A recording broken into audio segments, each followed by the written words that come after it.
पाकिस्तान की जो हालत है, जहां जिस तालिबान को उसने पाल पोस कर बड़ा किया, जिस तालिबान के अफगानिस्तान के सत्ता पर काबिज होने के बाद विश्व का कोई मुल्क अगर सबसे ज़्यादा खुश था तो वो पाकिस्तान था।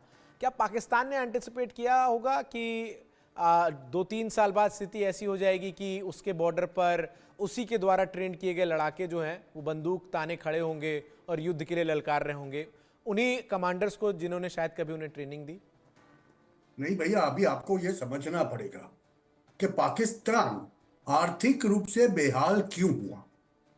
और ये बेहाल हुआ उसकी वजह यह है कि जो भर भर के ट्रंक भर भर के जो डॉलर्स आते थे, जब अमेरिकन अफगानिस्तान के अंदर बॉम्बिंग करते थे, अफगानिस्तान के अंदर अपनी कार्रवाई करते थे, तब पाकिस्तान की सरोजमीन का इस्तेमाल करते थे। और तालिबान को ये पता है, अफगानियों को ये चीज पता है कि हमारे नाम पे हमारे भाइयों का खून करके इन लोगों ने डॉलर कमाए हैं। तो उन्होंने अपने वक्त का राह देखा।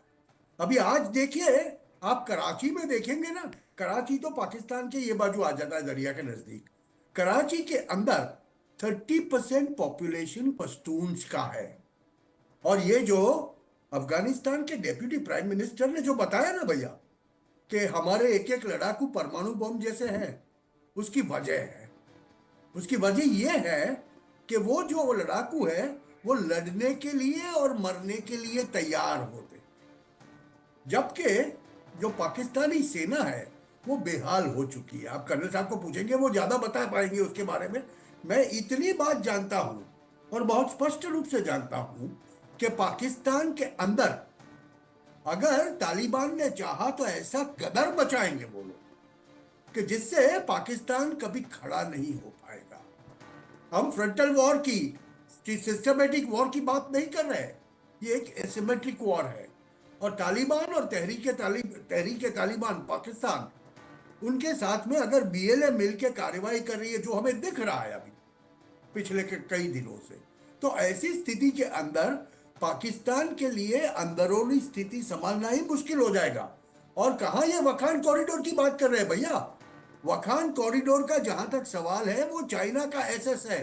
और चाइना ये चीज बांध चुका है कि ग्वादर पोर्ट जो उनको चाहिए वो अमेरिका को बेचने के फिराक में है पाकिस्तान। तो चाइना कभी इनको इतना घास नहीं डालेगा। तो जैसे कर्नल साहब ने बताया, बात सही बताई कि उनके लिए ये कुदरती संपत्ति है अफगानिस्तान की, और उनका जो पैसेज है सेंट्रल एशिया का, वो ज्यादा इंपॉर्टेंट है।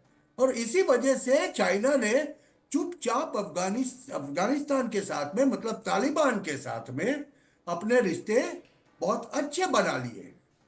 तो वखान कॉरिडोर में धमकी देना एक बात है और उस पर कार्रवाई करना दूसरी बात है। देखिए, तालिबान जब कहता है कि हम मारेंगे तो वो मारते हैं। पाकिस्तान जब कहता है ना, वो खाली धमकी देता है कि हम वखान कॉरिडोर को ब्लॉक कर देंगे। उनकी हैसियत है वखान कॉरिडोर तक पहुंचने की भी। आज की जो स्ट्रैटेजिक पोजीशन है, और आज जैसे तहरीके तालिबान पाकिस्तान वहां बैठा हुआ है, वहां पर क्या पाकिस्तानी सेना वहां पहुंच पाएगी? पाकिस्तानी सेना एक ही काम करती है, और वो एयर स्ट्राइक, और उसमें भी अपने लोग मार डालती है। तो इसी स्थिति के अंदर मुझे कोई ताज्जुब नहीं होगा कि तहरीके तालिबान पाकिस्तान और तालिबान मिलके पाकिस्तान के अंदर आने वाले 2 महीने के अंदर भयंकर गदर मचाए, और पाकिस्तानियों के लिए जीना मुश्किल हो जाएगा भैया। ये मुझे तो दिखता है। तो जैसे, और दूसरी बात तो सीधी सी है, हिलरी क्लिंटन ने तो बताया था, if you raise the snakes in your backyard it will come and bite you also. तो आपने सालों दर सालों बहुत सारे पैसे कमाए अफगानिस्तान के नाम पे, तो अब दिस इज अ पे बैक टाइम। और तालिबान को, अफगानियों को यह चीज पता है कि हमारे खून से रंगे हुए डॉलर से पाकिस्तान आज तक जीता था। तो ये पाकिस्तान का कहना, मैं तो समझता हूं कि ये तो इनके लिए उल्टा पड़ने वाला है भैया। ये धमकियां तो उल्टी पड़ने वाली।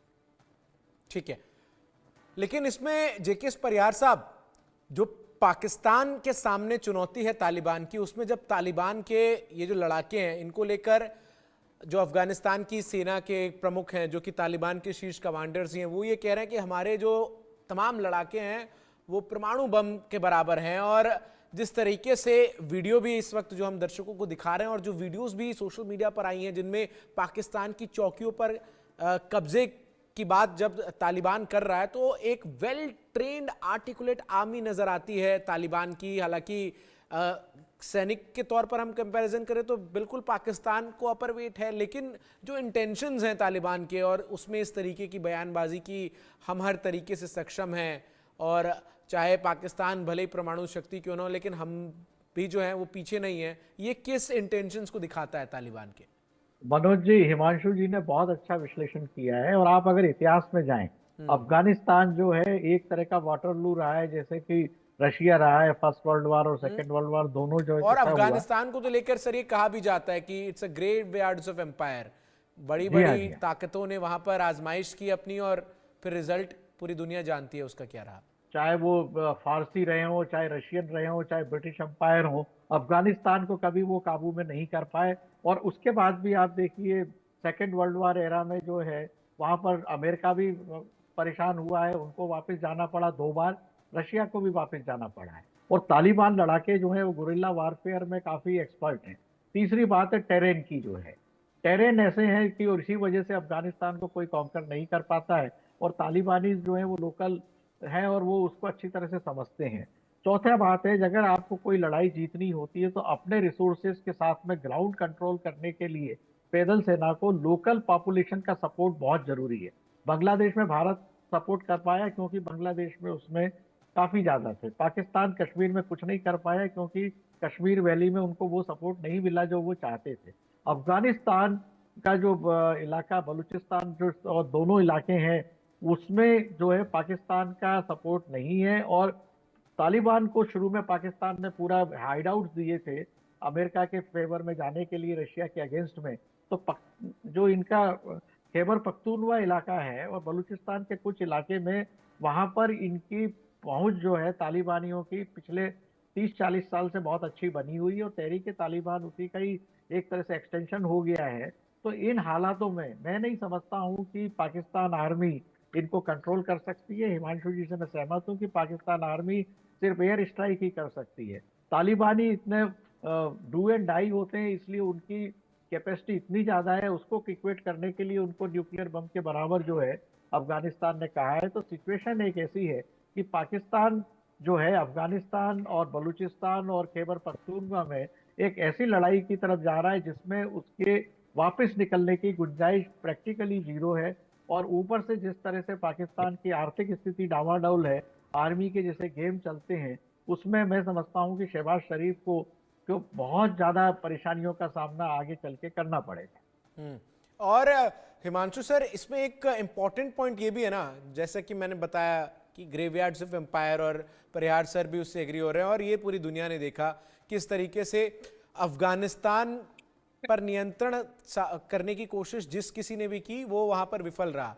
पाकिस्तान हालांकि ये कह रहा है कि भाई हमारे ट्रेन लड़ाके हैं, सब कुछ है, हमारे लिए ज़्यादा टाइम नहीं लगेगा, हम अमेरिका और रशिया नहीं है, हम तो रग रग से वाकिफ़ हैं इन लड़ाकों की। लेकिन इसमें एक इम्पॉर्टेंट पॉइंट ये भी है कि पाकिस्तान जो है वो इस बात को भी समझता है कि तालिबान से जिस तरीके से ये कम्बैट की सिचुएशन है, इसमें जो तालिबान का नेटवर्क पाकिस्तान के अंदर है उससे जो चुनौती पार पाना है वो और बड़ा थ्रेट है पाकिस्तान के लिए।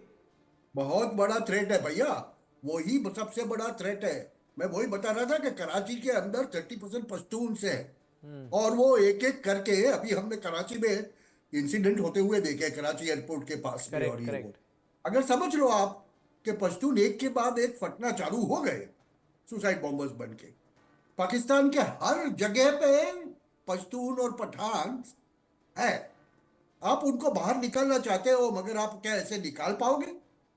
और दूसरी बात आपको ये समझने की जरूरत है कि ये वहां पर जो इमरान खान अभी जेल में बैठे हैं ना साहब, उनके साथ में एस्टेब्लिशमेंट बातें कर रही है, उनको रिलीज करने की बातें कर रही है। और वजह क्यों? क्योंकि उनको तालिबान खान भी कहा जाता है। He is a soft Taliban.